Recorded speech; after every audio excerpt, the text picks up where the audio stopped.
Nós vamos meditar no texto. Eu gostaria que você abrisse sua Bíblia.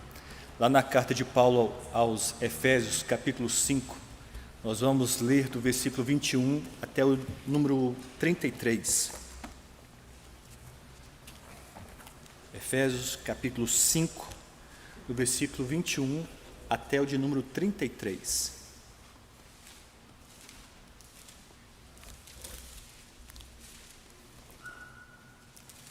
E o texto diz o seguinte: sujeitai-vos uns aos outros no temor de Cristo. As mulheres sejam submissas ao seu próprio marido como ao Senhor. Porque o marido é o cabeça da mulher, como também Cristo é o cabeça da igreja, sendo este mesmo o Salvador do corpo. Como, porém, a igreja está sujeita a Cristo, assim também as mulheres sejam em tudo submissas ao seu marido.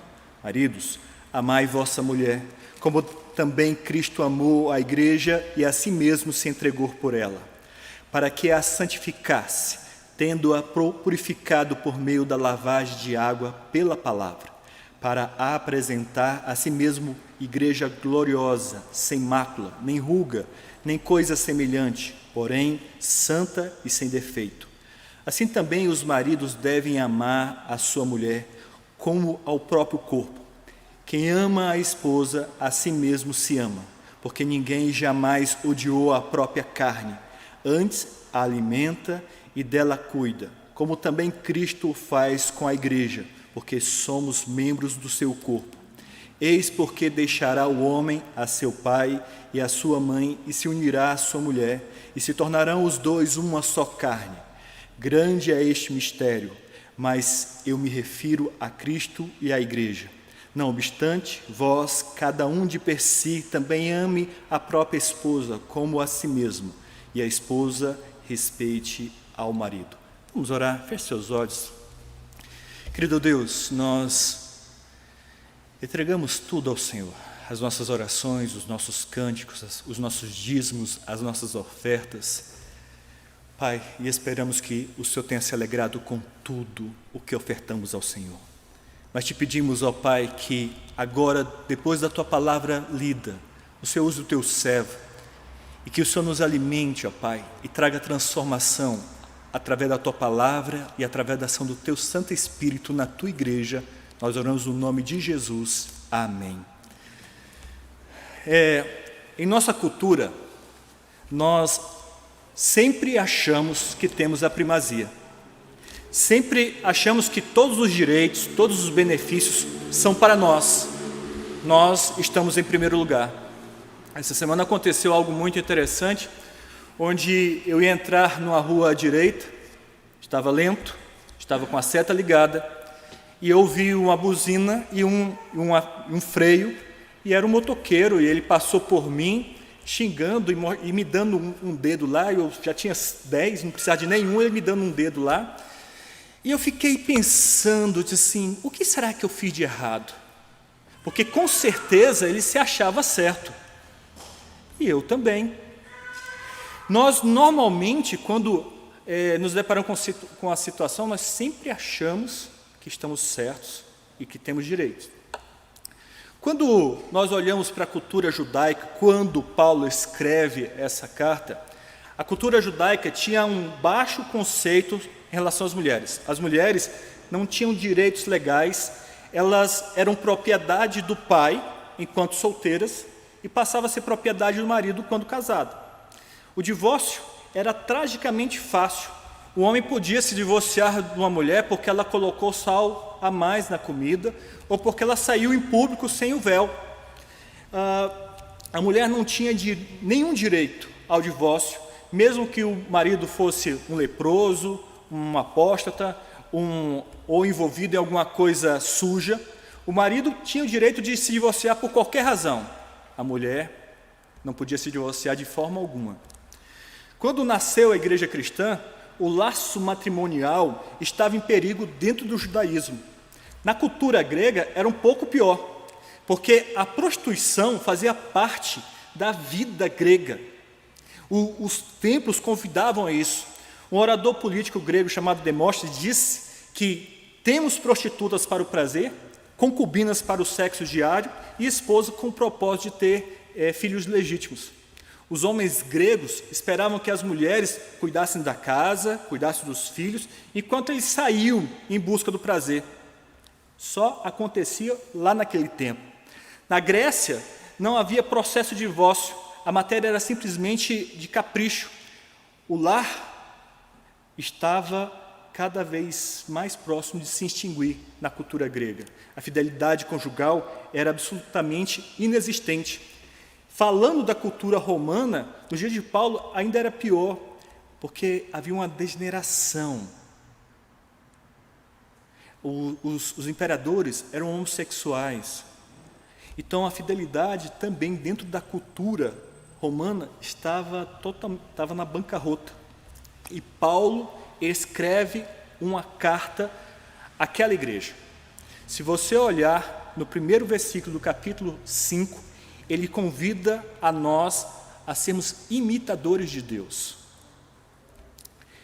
E quando nós olhamos para a nossa cultura, quando olhamos para o hoje, o conceito de família também está confuso. Há uma confusão de papéis. Com o novo Código Civil, a gente não consegue perceber a diferença entre o papel do homem e da mulher. Dentro desse código se reconhece a legitimidade de algumas atitudes que a Bíblia chama de adultério, e a homossexualidade cada vez se torna mais comum, aceitável.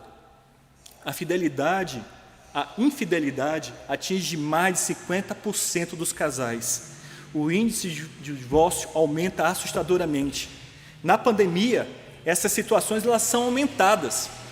Além de todas as tarefas ligadas ao cuidado da família e do lar, trabalhar de forma remota pede a adaptação dos casais dentro do lar, sem falar das aulas online dos filhos, da forma como ocupar o tempo com os filhos e como educar estes. Essa situação ela tem exigido muito da família, muitos dos casais, problemas até que existia já antes da pandemia. Eles se tornam eles aumentam a dimensão por causa desse convívio. E eu queria propor para nós dessa noite meditar um pouquinho, meditar nessa cultura cristã, ou melhor, numa contracultura cristã de amor e submissão, onde nós somos chamados a uma vida submissa em amor. Quando nós lemos no primeiro versículo, nós vamos falar sobre o respeito da esposa, da submissão da esposa. E essa palavra submissão, ela é um pouco indigesta nos dias de hoje. Parece até que ela não é politicamente correta. Com isso, eu gostaria primeiramente de falar o que não é submissão. E submissão não é inferioridade.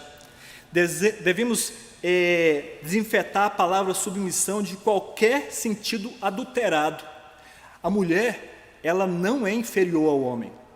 Ela é tão imagem de Deus quanto o homem. Ela foi tirada da costela, não dos pés. Ela é auxiliadora idônea, aquela que olha nos olhos. Não é uma escrava. Aos olhos de Deus, ela é co-igual ao homem. Em Gálatas 3:28 vai dizer que não pode haver nem homem nem mulher, porque todos vós sois um em Cristo Jesus. Tem outro texto que diz assim: maridos, vocês igualmente vivam a vida comum do lar com discernimento, dando honra à esposa, por ser a parte mais frágil e por ser coerdeira da mesma graça da vida. Agindo assim, as orações de vocês não serão interrompidas. 1 Pedro 3:7. Entenderam bem, homens? Se trata mal a mulher, as suas orações são interrompidas, de acordo com Pedro. Outro ponto que a submissão não é uma obediência incondicional. A submissão da esposa ou de cada crente é uma submissão absolutamente exclusiva a Jesus. Todos nós somos servos de Cristo. A palavra é doulos, significa escravo, mas somos escravos de Cristo. A nossa relação com Jesus é uma relação de submissão completa, inteira, absoluta. Não é essa exortação dirigida às esposas. A Bíblia não afirma que a esposa deva ser escrava ou serva do marido. Se a submissão da esposa ao marido implica na sua insubmissão a Cristo, ela precisa desobedecer ao marido para obedecer a Cristo. Então, fica uma pergunta: o que é submissão? É ser submissa ao marido por causa de Cristo.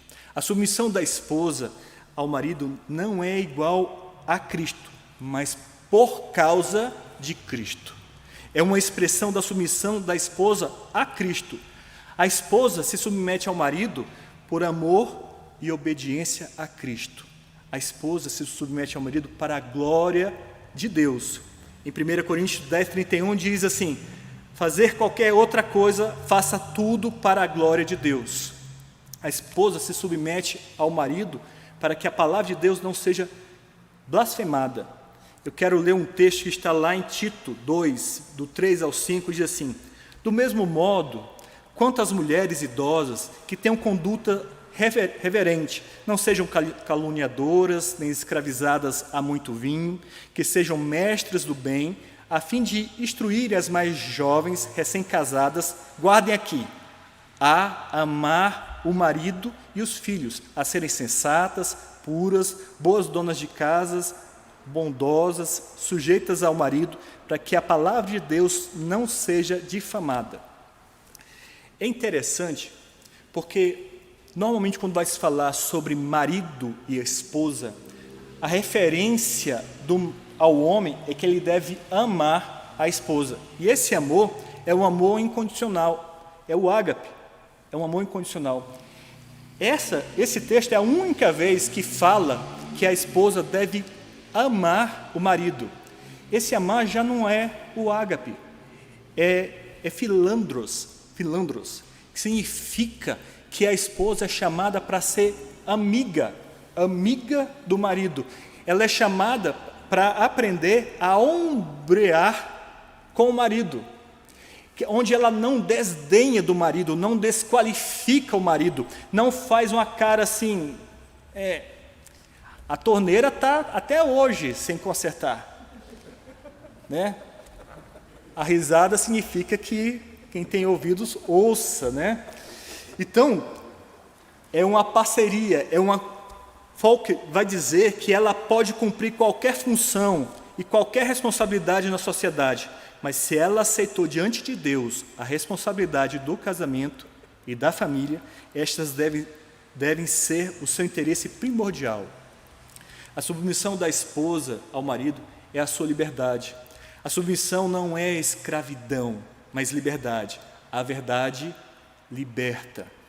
Eu sou livre porque eu cumpro as leis da minha nação. Um trem exerce plenamente as suas atividades quando ele corre em cima dos trilhos. A glória da igreja é ser submissa a Cristo. A igreja só é bela quando se submete a Cristo. A submissão da igreja a Cristo não a desonra e nem a desvaloriza. A igreja só é feliz quando se submete a Cristo. Quando a igreja deixa de se submeter a Cristo, ela perde a sua identidade, seu nome, sua reputação, seu poder. A submissão não é a um senhor autoritário, autocrático, déspota e insensível, mas a alguém que a ama a ponto de dar a sua vida. A submissão da esposa não é a um tirano, mas um marido que a ama como Cristo ama a igreja. O cabeça do corpo é o salvador do corpo. A característica da sua condição de cabeça não é tanto de Senhor, mas de Salvador. O que significa ser submisso? É entregar-se a alguém. O que significa amar? É entregar-se por alguém. Numa vida submissa em amor, nós também precisamos falar sobre o marido.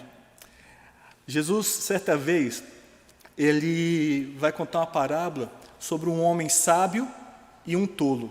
E ele vai falar sobre o sábio que constrói sobre a rocha. Mas o segredo do texto diz que é aquele que escuta e coloca em prática. Este é o sábio, este é o que edifica sobre a rocha. E se a palavra que caracteriza o dever da esposa é submissão, a palavra que caracteriza o marido é amor. O marido nunca deve usar sua liderança para esmagar ou sufocar a esposa, ou frustrá-la de ser ela mesma. A ênfase de Paulo não está na autoridade do marido, mas no amor do marido. Se você vê o texto vai falar que o exemplo é Cristo. O marido não exige a submissão da esposa. O marido, ele ama a esposa. A esposa não exige o amor do marido, mas ela respeita, ela é submissa ao marido. Como Cristo dá, ele se entrega, ele se torna submisso, ele decide. Isso é o que realmente vai trazer transformação. O apóstolo agora extrai um argumento da própria natureza, com o fim de exortar os esposos a amarem suas esposas. Há em cada homem de si, por sua natureza, o amor por si próprio. Nenhum homem, porém, pode amar a si próprio sem amar a sua esposa. Portanto, o homem que não ama a sua esposa não passa de um monstro, disse Calvino. O marido, ele é responsável pela a vida espiritual da esposa e dos filhos. Ele é o sacerdote do lar, mesmo que essa expressão não tenha na Bíblia. Ele é o responsável, ele precisa buscar a santificação da esposa. Deve ser a pessoa que mais exerça influência espiritual e deve ser bênção na vida dela. O marido deve cuidar da vida emocional da esposa, como está no versículo 28 e 29. O marido não fere a esposa, pois estará se ferindo. Crisóstomo vai dizer que o olho não trai o pé, colocando na boca da cobra. O homem pode abusar do seu próprio corpo, comendo em excesso, bebendo em excesso, mas o homem que faz isso, ele é nécio por maltratar o próprio corpo, porque ele mesmo vai sofrer. O marido que maltrata a esposa é nécio. Ele machuca a si mesmo ao ferir a esposa. E talvez você pergunte, mas Ricardo, como eu posso ferir a esposa? Sendo rude, não dando tempo de qualidade, não dando atenção, não dando carinho, usando palavras e gestos grosseiros, sendo infiel, participando de reuniões internas, gastando tempo com televisão, com internet, com celular, a roda de amigos. Há viúvas de maridos vivos, maridos que querem viver a vida de solteiro. O lar é apenas um albergue. O marido, ele deve zelar pela esposa, como o homem cuida do próprio corpo. E uma das coisas que ele cuida é cuidando da alimentação do que come, tendo cuidado com comer o que vai realmente alimentar o corpo. E dessa forma ele também cuida da esposa, buscando da forma que pode ajudar a esposa a florescer. Mas é certo que quando a gente vai comer, a gente não come só aquilo que alimenta o corpo, faz bem, mas comemos também coisas que nos dão prazer. E da mesma forma, o marido deve buscar de forma criativa alegrar e agradar a esposa. E a gente já falou do comer certo e do comer aquilo que dá prazer. E quando a gente come demais, a gente precisa de um exercício para gastar isso. Então o exercício é fundamental para o corpo e da mesma forma é necessário dentro do casamento, onde o homem se coloca para dialogar com a esposa, ele se coloca para quebrar as rotinas desgastantes que tem dentro do lar, exerce uma comunicação no casamento que é vital, saber ouvir, saber falar, transparência, perdão, verbalizar amor. E eu aprendi com esse rapaz aqui, o Marlos, que ele falou o seguinte, que é possível duas pessoas estarem conversando e elas estarem no monólogo. Ela não está escutando o que o outro está falando. O marido precisa ser sensível às necessidades emocionais e sexuais da esposa. 98% das mulheres reclamam que não tem carinho. O marido precisa aprender a ser romântico, cavalheiro, gentil e cheio de ternura. O marido, ele precisa deixar todos os outros relacionamentos, por isso que Paulo vai registrar o texto que está lá em Gênesis, deixar pai e deixar mãe, porque ele reconhece que o relacionamento mais importante que ele possa ter é com a esposa. Filhos são importantes? Sim, mas a esposa é muito mais. A sua atenção precisa se voltar à mulher, porque você existe para agradá-la. O marido que se une à mulher, ele tem que se unir de uma forma heterossexual. Um homem e uma mulher. Monogâmica. É só ela. Por mais que tenha coisas interessantes nas telas, na internet, é só ela. Monossomática, uma só carne e indissolúvel. Não é para casar pensando em dissolver a aliança. O sexo é bom e ele é uma bênção divina para o casal, para o casamento, e deve ser desfrutado plenamente em santidade e pureza. Isso tem dois textos que são muito interessantes, que está em 1 Coríntios 7, 3 a 5 e Provérbios 5, de 15 a 19, que eu não vou ler nesse momento. Eu quero concluir a minha mensagem convidando a você a fazer duas coisas bem difíceis, porque nada que é bom é fácil. Até a nossa salvação é que nós dizemos que a nossa salvação é de graça, mas não, um preço foi pago e muito caro a nossa salvação. As mulheres são convidadas a serem submissas aos maridos e respeitá-lo como Cristo fez. Cristo se desfez da sua glória e encarnou. E os maridos são chamados a amar a sua esposa da forma que ela precisa ser amada e quer ser amada. Eu vou encerrar contando uma história para você. Quando eu me casei, no ano de 94, a gente basicamente não tinha nada dentro da nossa casa. Basicamente não tinha nada dentro da nossa casa. E a minha esposa queria muito uma coisa, ela queria um sofá, porque quando chegasse as visitas, ela queria ter um local para colocar as visitas para sentar. Eu tive a oportunidade de comprar uma coisa, e eu comprei para ela um Super Nintendo.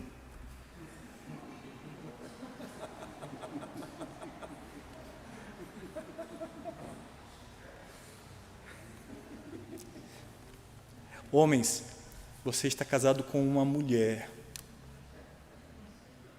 Você está casado com uma mulher. Aquele que tem ouvido, ouça. Sábio é aquele que escuta e coloca em prática. A Bíblia não fala para o homem amar a mulher que seja 10, porque a referência é a igreja, e a igreja muitas vezes ela é infiel. A Bíblia não está falando para a mulher respeitar, ser submissa ao homem de Deus, mas respeitar o marido que você assumiu um compromisso de respeitá-lo. Faz o certo que Deus te ajuda. Vamos orar? Querido Deus, no nome de Jesus, eu te peço, Pai, que o Senhor, que conhece os nossos lares, sabe quais são as nossas deficiências, que a Tua palavra nos desperte, ó Senhor, para uma nova forma de viver dentro dos nossos lares. Desperta nós homens para amarmos nossas esposas como elas querem ser amadas e como elas merecem ser amadas, Senhor Deus. Pai, desperta as mulheres para, mesmo que com todo o ímpeto que elas têm, elas aprendam a respeitar e serem submissas aos seus maridos, porque esse é o Teu desejo, Pai. É dessa forma que nós vamos glorificar o Teu nome aqui na terra e realmente abençoar os nossos filhos. Nós oramos no nome de Jesus. Amém.